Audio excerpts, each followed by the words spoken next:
What is going on, everybody? King Recon here today to do something brand new. At this point in time, I'm recording the Afterthoughts. Y'all are going to see this on Sunday at 12 p.m. my time, Eastern.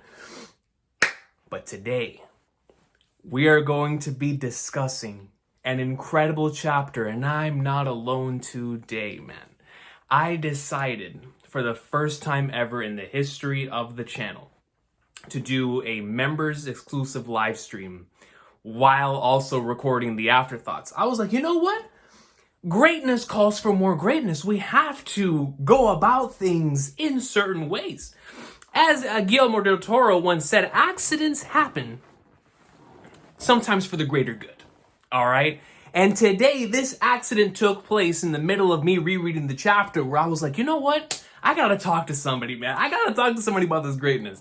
And so I was like, let me go live exclusively for the members, and let's talk about this chapter. Because as I sat here and I reread the chapter, I had End Roll, the theme from episode 877, playing in the background, because I associate anything to do with memories in One Piece with that phenomenal final episode of Whole Cake Island. So I was like, I just had that on repeat while reading the chapter. And it's another chapter that showcases Oda's cinematic brilliance.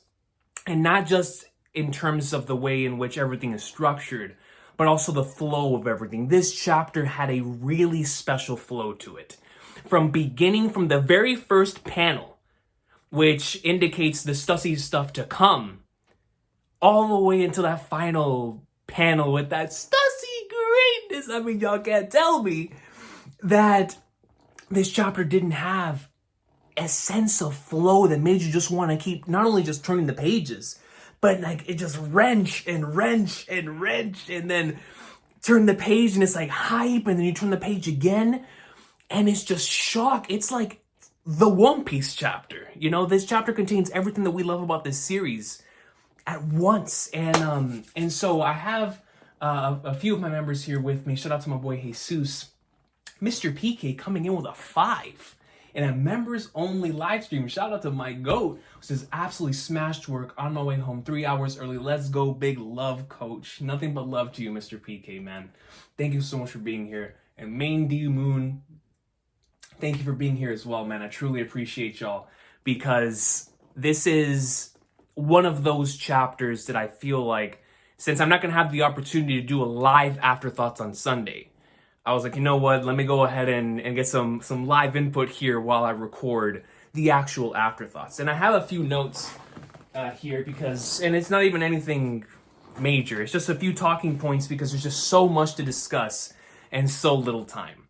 But if you have not reread this chapter with one of One Piece's best soundtracks, I highly recommend rereading the chapter with any of your favorite One Piece soundtracks. It is an incredible experience, man. And so I want to start this off by talking about a thing that has been that I've noticed within the comment section since last night, which is that I've seen people sort of not necessarily rejecting the idea that Oda's opening up this brand new material to the series with the cloning process and stuff like that, and they're afraid of what that could potentially do to the rest of the series, how it could potentially bring a problem to the forefront later on. And my answer to this is the same thing that I had when chapter 1043 came out with the Joy Boy has returned stuff, as well as chapter 919's time travel material. Anytime Oda introduces a brand new concept that has not been done before, we tend to have these thoughts as a community that this could be a game-breaking thing. But for me, at least, my dog has not failed me yet. You know what I mean? Especially when it comes to these potential game-breaking concepts. And so the idea of cloning now coming to the forefront of the series, and we've already seen both within the in the after stream yesterday, and I am sure you've seen in the comments section, potentially in other videos, how many different things are now being cooked for, or like previous stuff in the series, like for example, the Kuina and Toshiki thing was brought up yesterday on stream, or some other individual being a clone of whoever. Now that this concept has been introduced, a lot of things can change for the end game of the series. And my answer to that, and to anybody who's worried about this, is like I always say, have faith in Oda, man. We have to put our trust in Oda to deliver upon something that he knows he's introducing that could potentially be game-breaking stuff later on. And so, with that being said, we already know that he's had this in mind for a very long time. I was looking back at a panel that somebody dropped yesterday on Twitter that had me shocked. I forgot about this. And the fact that in Stussie's introduction, a giraffe fell on its face in the middle of her drinking some tea. And I'm like, okay, I mean, I don't know if that's just an amazing coincidence, a callback, or Oda's been cooking for years. I know my dog's been cooking for years, but come on now, man, that's kind of nuts. When I saw that, I was losing my mind. I'm going to assume he at the very least had in mind that Stussie was going to be very important to the overall story at that point in time, especially with Dufeld talking about, how she definitely seems a lot younger than she actually is, right? And that had us thinking at the time, like, okay, is he implying that she's much more important to the grander scheme of things? Is she way, way older than it appears? And I made the comparison to Tsunade from Naruto at the time, right? And like being able to show yourself as a younger version of what you actually are. And it's kind of interesting how that very same character also has a connection here with within the same chapter as the Bonnie stuff, which Bonnie's entire ability is to make somebody younger or older for a temporary period of time, which is a good reveal in this week's chapter as well. But it's just seeing, and then the Weevil thing now, potentially him being a clone of Whitebeard, Bakken, and Bakken potentially, or Stussy being the clone of Bakken is what we're all assuming now. It's like, with the whole cloning thing, if Oda has truly had this in mind since the at the very least since the introduction of Weevil, maybe even farther back than that, because we know he's a big fan of Star Wars. Maybe he always wanted to have his own type of cloning thing within the series. Obviously, in the Germa arc in Whole Cake Island, we saw a lot of this taking place.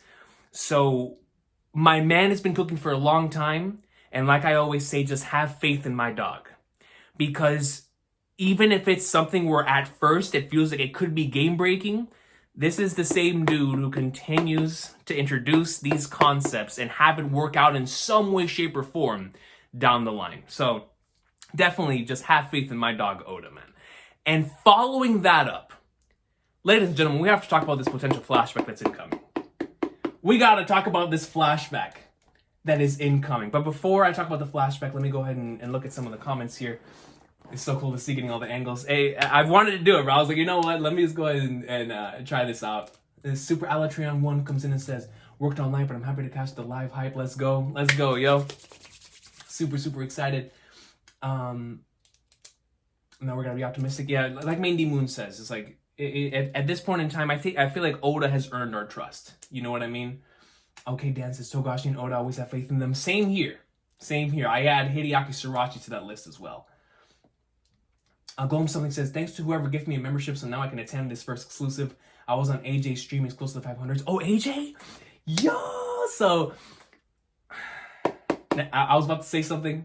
I'm gonna keep it inside because it's I feel like it's we can't announce it yet. We can't announce it. That's all I'm gonna say. But yo, I'm planning on having something cooking with AJ hopefully soon. Hopefully soon. That's all I'm gonna say. But because not only do I really appreciate anyone who's catching up to the series in the first place, but that is a good brother that I've been wanting to see his reactions to One Piece for a very, very long time.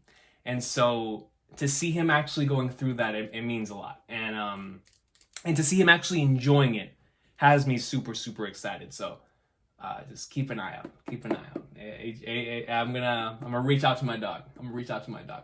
But yeah, he has no idea what he's getting himself into, like you said. Everything fall in place when we get the Rock Scott Valley flashback. Exactly, okay, Dan. Exactly. Like, everything will fall back into place whenever we get the missing pieces, because of course we need the context necessary, right? In order to fully understand and grasp exactly what we're going to be getting within that Rock Scott Valley flashback. Imagine we get the Rock Scott Valley flashback at the end of of Wano, and then we would have gotten a Stussy reveal right then and there, you know, instead of saving it for here and now, which allowed it to have greater impact based on everything that surrounded it, right? Because a reveal is only as good as the pieces that surround it. You have to build up to a magnificent reveal, and this is something Oda did a great job of in this chapter. Michael Mickles comes in with membership for 12 months in the middle of a member-exclusive stream. That's my boy right there. And says, yo, I love this membership perk. Unfortunately, I can't stick around, but thank you, King. Have a great stream. I'll definitely watch this soon. Nothing but love to you, my good brother.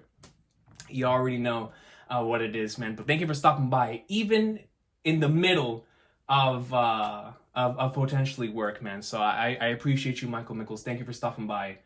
And thank you for membership for 12 months, bro. A whole year, son. A whole year, man. You the GOAT. Nothing but love to you, my good brother.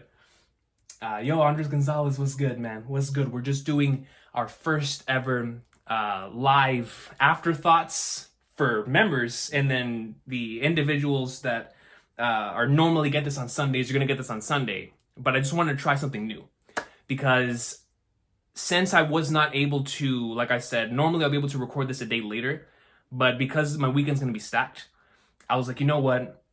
Let me go ahead and record a live Afterthoughts for the members, get their thoughts, while I also give my Afterthoughts, and then we'll put this together and upload it on Sunday at 12. Because since I won't be able to do a live Afterthoughts either, because it's just so much to talk about, man. So much to talk about. But I appreciate y'all for being here, man. Thank you so much. So, the next thing I want to talk about here is kind of leading off to what I was saying earlier with Stussy, and the importance of the surrounding pieces, right? Because to me, especially when it comes to One Piece, the greatest of flashbacks work so well by themselves, but they work even better with the context that surrounds them. And I'll give you a quick example of this when it comes to Arlong Park and Drum Island, the two, and Sanji's flashback and Baratier, but in particular for what I'm trying to say is Nami's flashback in Arlong Park and Chopper's flashback in Drum Island, both taking place before the climaxes that follow. They provided not only necessary context for what was going to happen, but the emotional payoff was so strong that all we wanted to do was see the villains get whooped, right? In the Long Corazon flashback, it was the same thing. The ASL flashback provided necessary context after an insane saga, right, to lead us into the future. There's so many great flashbacks that work so well.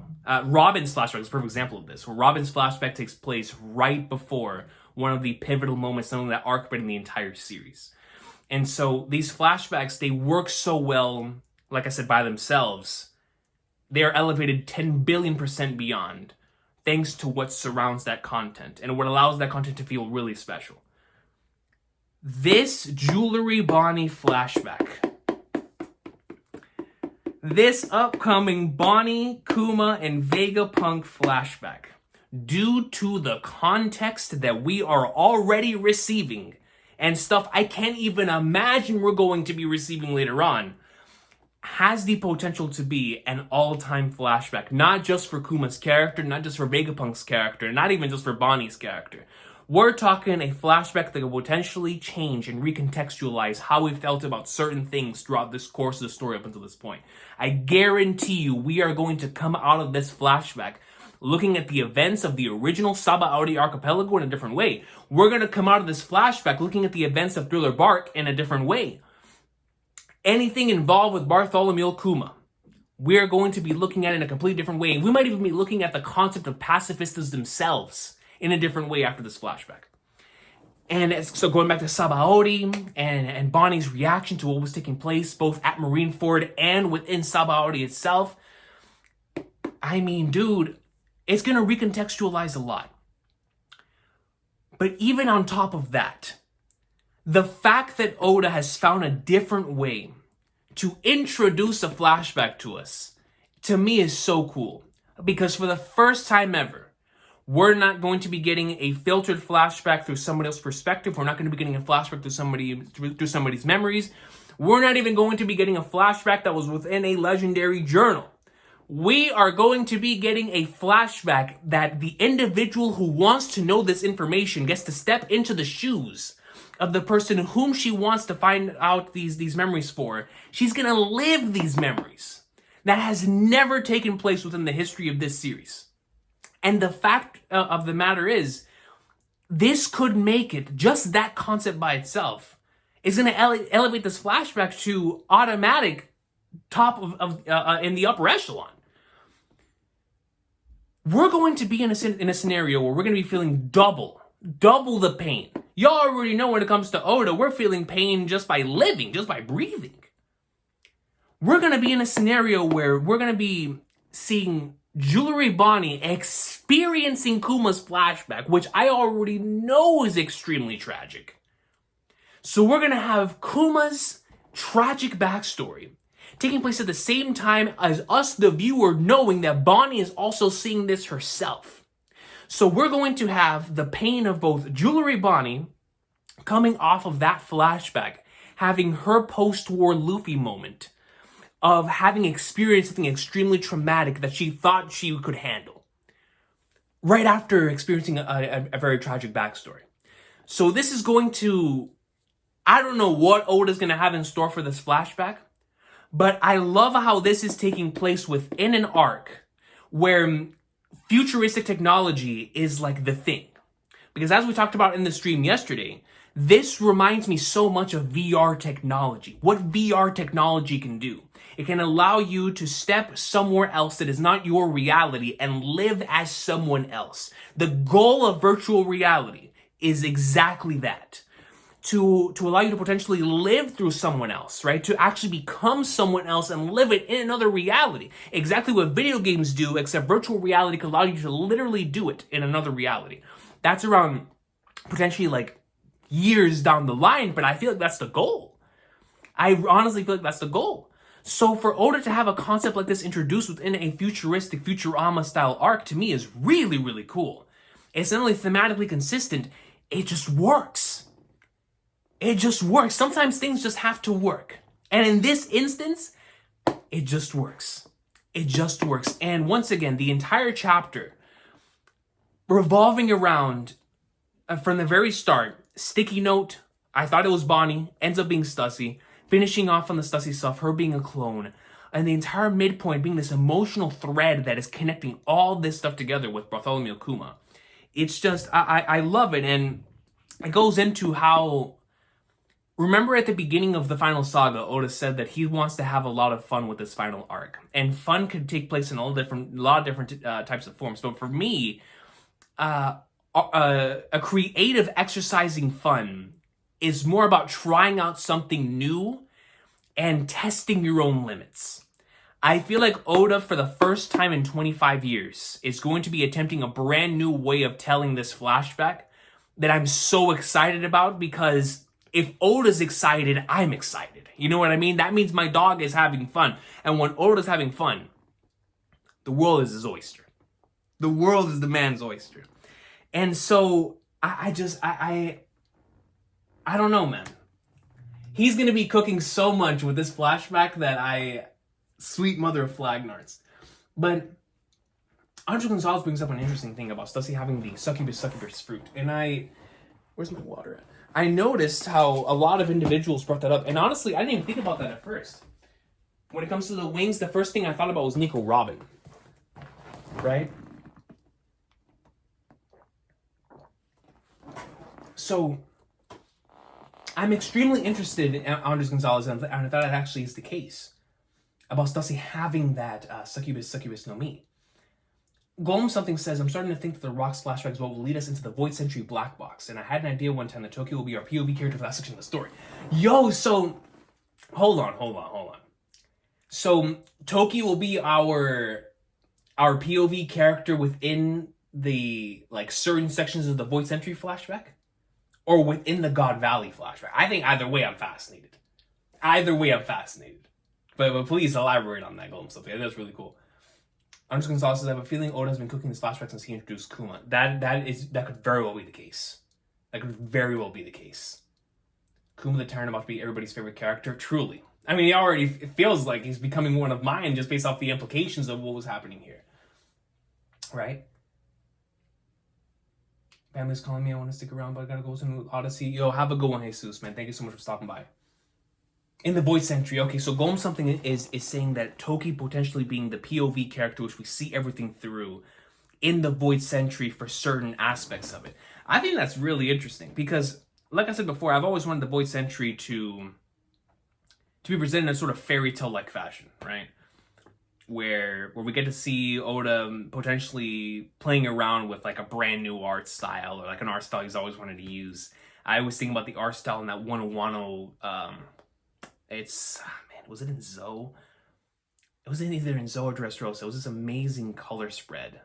I have the Color Walk compendium here. Hold up. This is what I'm talking about. Let me pull it out here. It is such a cool looking color spread. And I thought it'd be interesting if Oda this one. So let me first show it off over here. I'm talking about this one. I think this one would be such a really, really cool type of style to potentially introduce the voice entry flashback. I'm not saying that the entire voice entry flashback needs to be done in this style, but I feel like it would be interesting if he changes up the art style for the introductory section of the voice entry to showcase that we were entering a brand new section of the story here for a little while to set up that tone, because it does feel like the voice entry is going to be the fairy tale of One Piece, right? Where so many things came off from here, and potentially the fairy tales of the One Piece verse originated from here. So how cool would it be if it was actually presented in that type of way?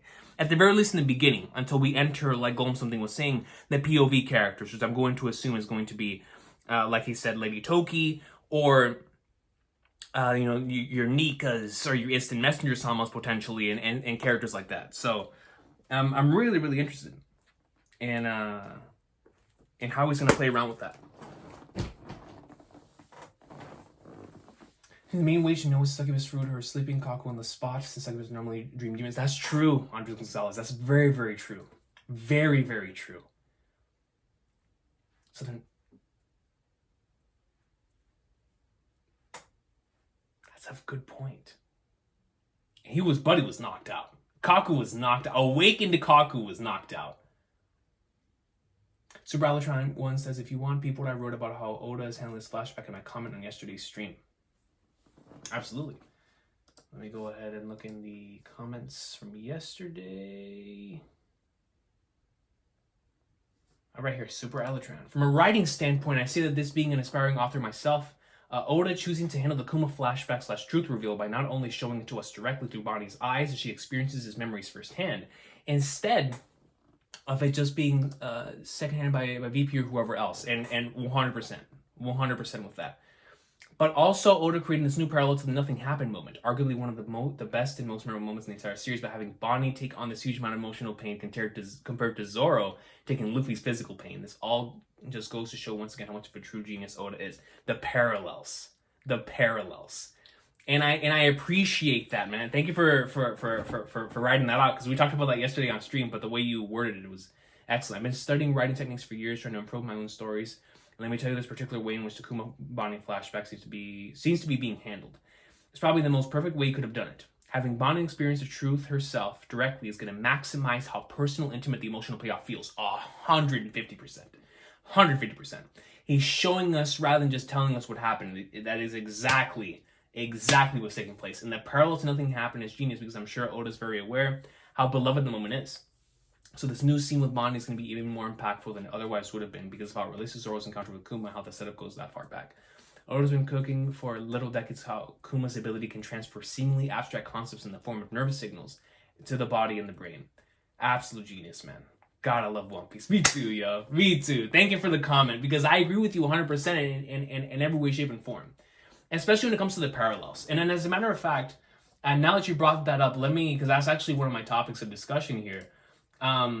Let me go ahead and pop over to the parallels, because I feel like the parallels in this chapter are very interesting. Like you said, the obvious parallel back to Zoro taking Luffy's pain back in Thriller Bark. And what's interesting is the way Oda introduced the Ursus shock bubble was to us like, you know what this is. You know what this represents. You know when somebody touches this, it means it's a transfer of energy, right? Where somebody's gonna live someone else's pain. And I love how that was immediately established the moment. That's why that panel is so huge, and it says there's no words are stated there, because Oda knows that we as the audience understand exactly what that massive bubble is. And so it's like, wait just a moment. Is she going to be living through his memories? And it's that moment of realization where we're like, holy sweet mother of Flagnards, right? So with that being said, we have that magnificent parallel taking place. We also have I'm not going to say that Oda directly parallels the Luffy climbing Drum Island scene, but I think it is very interesting how, to gain empathy for these characters, Oda has utilized two very similar ways of someone, their biggest obstacle being the mountain before them. And that mountain before them could represent a whole plethora of things, right? Not necessarily the physical act of climbing the mountain, even though that in of itself is insane. But in Luffy's case, it's like you saw like the cold that surrounded, the fact that whenever he got to the top, it was the frostbite. It was the fact that he was like, yo, take care of Nami and Sanji before you take care of me. All those went into that incredible moment with Luffy. In Kuma's case, it is, instead of just climbing this massive mountain, rather than it being the cold, in this case, it's everyone around him shooting him down, stopping him from getting to his destination. And so you feel empathy for this character in a similar way that you did with Luffy whenever he was going up to the top, except Kuma can't make it up there, except he's going to keep going. He's just going to keep going and keep going and keep going. And I find that to be such an interesting parallel. That's whether direct or indirect, but it doesn't matter to me. And the fact remains that it is a similar technique that's being used here that I think is very efficient, right? Where you see Kuma, because to me, while reading those panels, it genuinely got me emotional, because you're looking at Kuma. This is an individual who could wipe out anyone that's here. Easy. Ursus shocks to paw fruit to laser beams, you name it. Kuma could wipe out anyone here on this island in an instant. And just make his way up to the top of the red line. But he's not going to do it because that's not the type of dude that he is. That in and of itself showcases what this dude is doing, barring anything that happens to him. He doesn't want to hurt anyone else. Just let me do me. Let me make it up to the top. I understand y'all hate me. I understand y'all don't like me, but just let me get to my destination. And he makes it so emotional, man. I love how Oda continued to go back from the Bonnie flashback to the Kuma stuff, or Bonnie and Vegapunk Kuma, Bonnie Vegapunk Kuma. It not only made it feel cinematic, but it hit. It hit when you turn the pages. So I found that indirect or direct parallel, whatever, between the Luffy climbing the mountain and Kuma climbing his. It's just very interesting stuff and emotional stuff, man. But then at the end of the chapter, when you have a scenario where CP9, one of the most iconic moments in the entire series, their betrayal to the shipwrights, Polly and the boys. They were betrayed by CP9, and that still stands the test of time as one of the best, craziest, shocking reveals ever, right? So, what I found so interesting about this is the way in which we were shown Stussy's betrayal to CP0 in a similar fashion as the original. And what I mean by similar fashion, not necessarily the moment and one-to-one, but I feel like the emotional turbulence that both Polly experienced in the moment and that Lucci is experiencing right now is extremely similar. And what I mean by that is the fact of believing that someone has been with you for a long time and they turn out to be the thing that you did not expect them to be, the shock that comes of that shakes the very core of your being, that to me, and you see it on his face, where Lucci's looking back like, yo, what in the flying Flagnards are you doing? Kaku gets taken out, Stussy's there, and Lucci's like, yo, he's trying to gather words. Very reminiscent to the way in which the shipwrights had to deal with the scenario back in CP's in Water 7. So I find that parallel to be super interesting, specifically because of what's happening with Lucci's character within Egghead Island. We've had a scenario in Egghead Island where Lucci's character, his internal conflict has been presented at the forefront, where he is questioning consistently, not only just of the authorities, but even what happened with Leloucia. So we enter this arc doing that. Luffy, presented obviously as an emperor.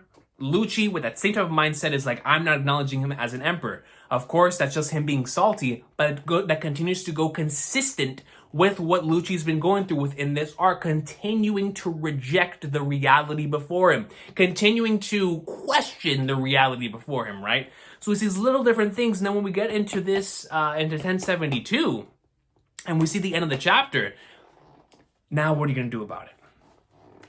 You've been questioning this, you've rejected this, but the reality before you is the truth that you see. Stussy was never one of you to begin with. And I just love how now Lucci's going to be forced to deal and feel the same emotions that he caused back to the shipwrights back in Water 7. And I just think that's so cool. That's so cool. It is a chapter filled with parallels, but they're all different and unique for their own reasons. Whether they be callbacks that are intentional or not, the Lucci one has to be. You know what I mean? That one has to be, as well as the Bonnie one with Nothing Happened. But I just find it to be so interesting how the chapter ends on that moment, and once again, we're treated to another reason as to why we have not received the God Valley flashback yet. Because this reveal would have just been another moment. You know, it just would have been another moment. It would have been, okay, cool. We already knew Stussy was a part of the Rocks. What of it? But now we got reveals of Stussy being a part of the Rocks on top of her betrayal. And that's just such a great way to end the chapter. Filled with so many crazy parallels. Subra, what's good? What is good, yo? Yo, Joaquin, what's good? What is good? Shiro Nura, what's good?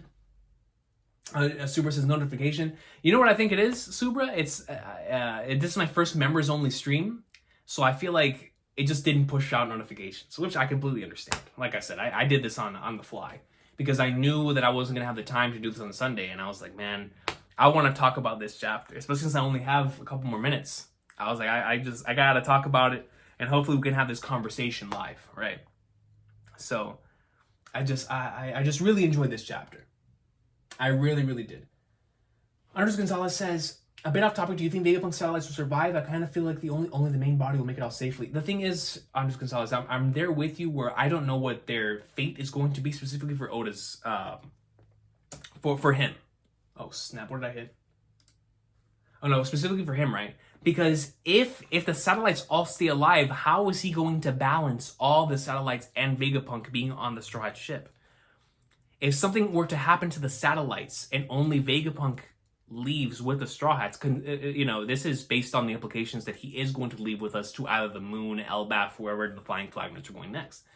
So if that is the case, how is he going to balance also having the satellites there as well? So I don't know. I'm there with you, Andres Gonzalez, where I'm like, something either has to happen to the satellites. They all either revert back to one body or they get destroyed. I don't know. But I feel like the only way Vegapunk leaves with us is if the satellites, something happened to them, you know? So I like I said, mainly for having to keep up with so many of those individuals. I feel like it'd be very difficult to do that, especially in an arc that like Elbaf, that we all believe is going to have so much chaos to begin with. So many different characters. So that's a great question, Andres Gonzalez. Great question. Shiro Nura says, I feel at least some of them will be killed, not all, but some. Definitely can see that as well. What I love is Oda didn't have to make that parallel, but doing so will elevate both the Kuma flashback and the Zoro moment retroactively. 100%. 100%.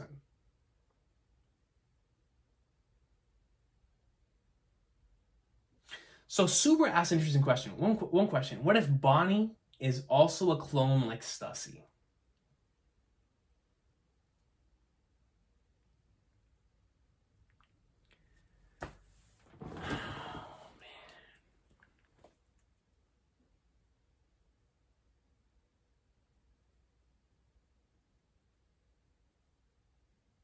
Dude, Subra, you know what I just thought of? Because we've been thinking, what is Kuma and what are Kuma and Vegapunk truly trying to hide from Bonnie? What is something that would absolutely destroy her if she knew the truth about a certain thing, right? And for me, the first thing I thought of was maybe everything that happened to Kuma was for Bonnie's sake. But it's like, okay, what else beyond that? If Bonnie herself is a clone,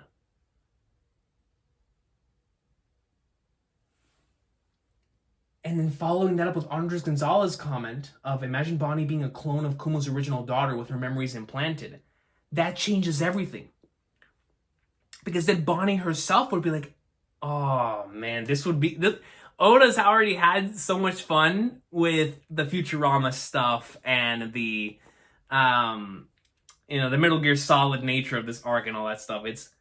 God, adding a Blade Runner type aspect to that too would be insane. And why wouldn't he? Why wouldn't he? Oh, man, that is interesting. So, Kuma being a clone, or I'm sorry, Bonnie being a clone of Kuma's original daughter, who had those memories implanted within her.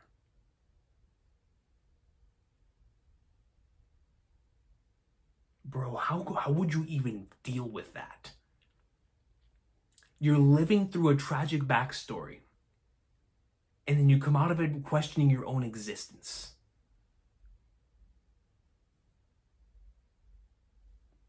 That's wild.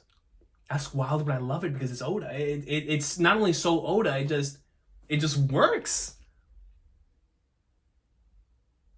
Wow. It's a great comment, dude. For both of you. Bakuman greatness in the background. You see it, okay, Dan? Right here. All-time fantastic series right there, man. One of the GOATs. It's a huge chance. Huge chance, like you said, Subra. You know what's wild? I just realized the sticky notes at the start of 1072 don't mention first clone. What if it's a fake out where Oda wanted people to think it was Stussy, but notes were about Bonnie? So then it would go back to my original point that Bonnie, like I originally thought that he was talking about Bonnie there with the sticky notes. Because when I saw the sticky notes and looked on at Bonnie, I was like, okay, this was before having the Stussy context, right? I was like, you know what? He's probably talking about Bonnie here and the fact that he was successfully able to create this human experiment that was this girl. And if that is the case, because at first, obviously, having Stussy at the end, and this is where misdirection is common, right? In storytelling, where you'll have this thing that's presented, and then you'll have these other red herrings around so that you don't see what's directly in front of you. And all of us were thinking it was Stussy after the end of the chapter. What about a Super Alatron is right? And Vegapunk at the beginning of this chapter was actually talking about creating Bonnie. Oh, man. If that's true, dude.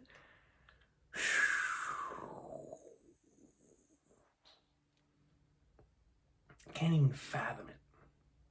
Can't even fathom it. Because going right back to Subra and Andres Gonzalez's comment, that's going to break her, man. How could it not?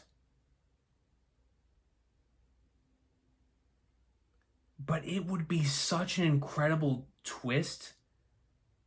And it would be so, like... It would work with the arc. Bonnie might have a mental breakdown over this. Yes, Shiranura, 100%. If it turns out to be true, then Luffy comes in and gives her the Nakama speech. That's what we need. Like, yo, that's what I need from the king. I need the king to see what Bonnie's going through, look at her dead in the face as she's struggling and trying to confirm her own existence. And I just need Luffy to be like, within the most simple ways possible. You are you. You are the person that you were, that you thought you've been this entire time. Just because you're an android or a robot or a cyborg doesn't change the fact that you are Bogey. You are Jewelry Bogey. That's it. I need the king to deliver that type of speech. And if the king delivers that type of speech, peak fiction. Peak fiction. It would be such an Oda move for both of them to be clones. That's true, Andres Gonzalez. That is very true. Super says off the chapter question, do you think Dragon has also control over the Seraphims? VP might have made a secret chip for the Revs with some authorization, with the same authorization as the Gorosei. If they do, Subra, I wonder how that would work in the end game of the series, specifically within that final war. Kuma, like you said, Kuma was receiving orders. And now I'm actually very interested because remember, you're right. The Kuma that we know was kneeling before Dragon, and I'm not saying the Dragon was controlling him, right, or anything. Let's just say a hypothetical scenario that if a Seraphim was placed in that same situation, Dragon commands X Seraphim or whatever Seraphim to stop, and they keep moving because they're not in the highest part of the chain. How would that work in the final saga? Would let's just say you're right. Dragon and the revolutionaries do have control. Does that mean we would have a direct confrontation between the reason why we got introduced to this list in the first place is because the Gorosei are going to regain control over the Seraphims in that battle, considering that the revolutionaries would be the ones in control there. And since they're at the very top of the list, they would be like, you know what? We're taking them back. We're taking them back. That would be very interesting. That would be very interesting. Right, it shows Bonnie right away in the first place, and Stussy revealed where we thought Ostignos were Stussy, but Ostignos were double agents like Stussy. Or a triple agent. Yeah, she's a triple agent at this point. Stussy's a triple agent at this point. Insane stuff. Insane stuff. And see, this is what I like so much about this chapter, is talking about all those potential scenarios and whatnot. And I guess in conclusion, the last thing that I wanted to talk about here within the Afterthoughts is obviously, y'all know, and I alluded to this earlier on for anybody who's here, and of course for the individuals watching this later on if you've made it this far in the video. As I alluded to the beginning of the video, the first thing that I thought of coming off of this chapter, memories, social memories is pudding. And I wonder what Oda has cooking now, considering that someone has the potential of storing their memories away and having someone else live those memories in the same universe where someone is able to cut out and edit memories as if it was a YouTube video. So I wonder how, obviously all of us going into the final saga, we believe Pudding is going to play a major role in regards to the memory stuff. I love Randy Troy. Shout out to my boy Randy Troy's theory. He brought this up once again in the Reverie, for Pudding potentially being the individual to fix what's going on with Big Mom, quote unquote fix what's happening with Big Mom and the whole memory ordeal, right? And or not necessarily fix, but for that to be the reason why she has memory ability in the first place, is for that moment with her and Big Mom that could potentially take place in Elbaf. I love that theory. As a big fan of Pudding, obviously, so shout out to Randy for that theory. But on top of that, now that this has been introduced, what can't be done with memories within this final saga? I mean, at this point, we don't know if other individuals from the past have stored their memories into some sort of internet database, right? I don't know how futuristic they really go back in the day. But considering somebody did do that, can we live through something like that within the One Piece series moving forward, where we see something firsthand from all the way back then? And or, now with Pudding's memory ability, what is going to come into play? I remember my boy Joe, shout out to Joe, brought up the possibility of Blackbeard using Pudding's ability to extract like memories from God Valley, from, let's just say, Garb, right? Who lived through, I believe he did say it was Garb, who lived through the God Valley incident. He extracts those memories from Garb, snips them out, and takes them himself to see what actually took place with Rocks. And I love that theory. Shout out to my boy Joe. But it's those types of scenarios that make Pudding's abilities so interesting in regards to memories. And so that very same thing can be done with Big Mom. That very same thing, considering Kaido, if he's still alive, which I do think he is, if he's still breathing oxygen, who can't this be done to? Individuals that are still alive, where you go into their memories and see things from the past. You could even go into Rayleigh's memories and see what the One Piece is. So I wonder how Oda's going to play around with the memory concept now that another thing within the verse has introduced us to the importance of memories within One Piece.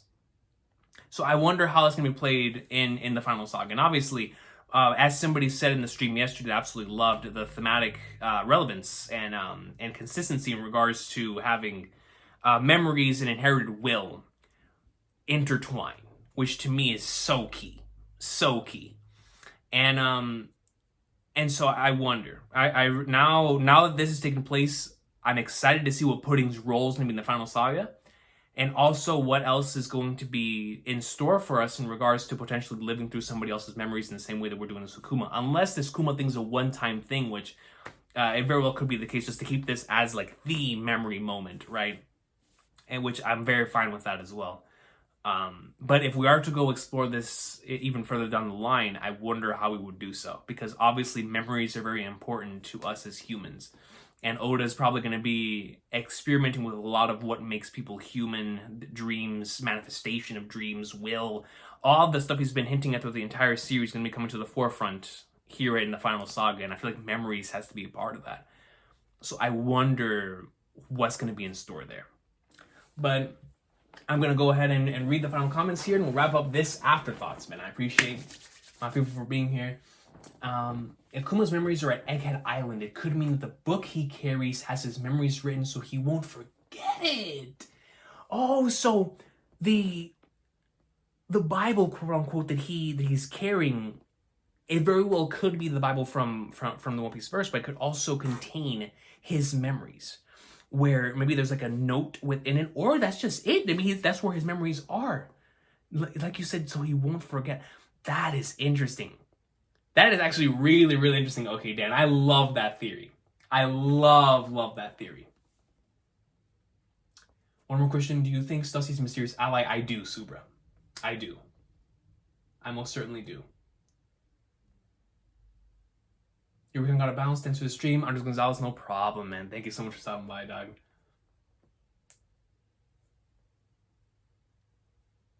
It's done already? Yeah, super. So I just wanted to come on here because I only have an hour.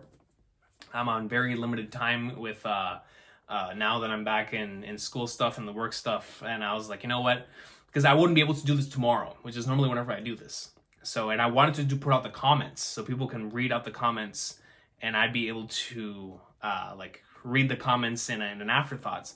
But since I wasn't gonna have the opportunity to do that, because Sunday I won't be able to do any recordings either, I was like, you know what? Let me go ahead and just do this today, and let's just try out a behind the scenes Afterthoughts, where we can talk about it with my members, and then of course have it be a part of the thing of the actual Afterthoughts itself. So that was my thought process going into this, but it was always meant to be short. It was always meant to be short. Yo, Recon, my good brother, what's good, yo? Thank you for stopping by. Thank you for stopping by. Never heard that one before, Dan. I like the idea of the book being more relevant to school. I love it too. I think OK Dan is onto something about the book being something that reminds him of the past, that reminds him of what he's on, whatever is within those notes. It would or whatever is within that book. Considering this entire time we all thought it was religious text, but what about if it's actually, like OK Dan said, something that keeps him human, keeps him sane? Or that very well could be an exploration that Oda has in store for us, is utilizing that religious text in order to keep Kuma human. I think either way, it's an interesting scenario. Either way. But I never really thought about exploring it through the book like that. I really love that idea, okay, Dan. I really do. I really do. But I want to thank everybody for being here, both within the stream and also for the individuals who are going to be watching this whenever it goes live on Sunday, man. Thank you so much for stopping by. For the individuals, the members in the comment section, I'll be going live with One Piece Odyssey later tonight. It's going to be a fun one. Super excited to continue to go through Alabasta. And then for those of you who are watching this on Sunday, the same thing. Going live Sunday night for some more Odyssey, and super excited to see where we end up going with that game. But this chapter, really, really special stuff. Egghead Island continues to outdo itself. We're 12 chapters in, and it is just an incredible arc, man. It's gone far beyond just being a regular transitional arc. This is starting to become one of the all-time greats within the series. And Oda's just in Final Saga form, performing at the very highest level in ways I never even expected him to do so. So, things are popping off. We love to see it. Kizaru still has to arrive. Garp still has to get to Hachinosu. It's madness. It's madness, and I cannot wait to see what the next chapter is going to have in store, because it just feels like every chapter continues to just take what was in the previous chapter and go and go for a touchdown with it, man. It's insane. It is insane. And so, thank you so much for being here. Take care. Have an awesome sauce of a day, and I'll see y'all next time, man.